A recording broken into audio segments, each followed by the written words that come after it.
आपण मैंने समस्ते देखुन टिटलागढ़ ओवर ब्रिज रु मोर अधिकार अरे गायदापुर मनकर केते असुविधा थी आपण देखी पार्थिबे ई जेन गायदापुर मन अछन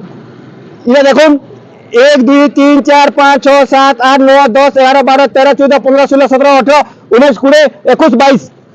पचार गुटे सारे 23 स्पॉट गायदापुर रे जगह रे अछन हला प्रशासन रो ई जगह के किसी ध्यान न दबार ई ब्रिज रो ऊपर 2 चकिया रे नै करी 10 चकिया रे 12 चकिया गाड़ी में असा जिया मैंने करछे कोसी जदी निरीह प्राणी के जदी कोसी गाड़ी की दामर गाड़ी जदी चेपे चुपा देबा के गुड़ा हाथे लगे लुगा देबा केते बड़ असुविधा हेबा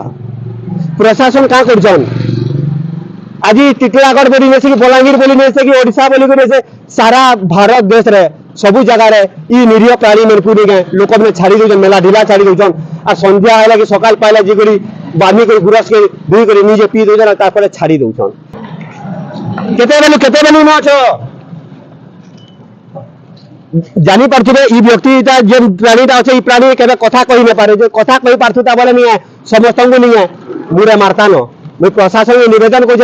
रोड रास्ता ऊपर जिते भी पशु पक्षी मैंने रोचन निरीह प्राणी मैंने रोचन कथा कही में पाला लोक मैंने रोचन से मन को लगी भल सुविधा करा जाऊ और भल जगह मन को रखा जाऊ गौशाला में रखा जाऊ और गौशाला रे इन को बांधी कर रखा जाऊ और इन क्षीर जेन आबानी से क्षीर के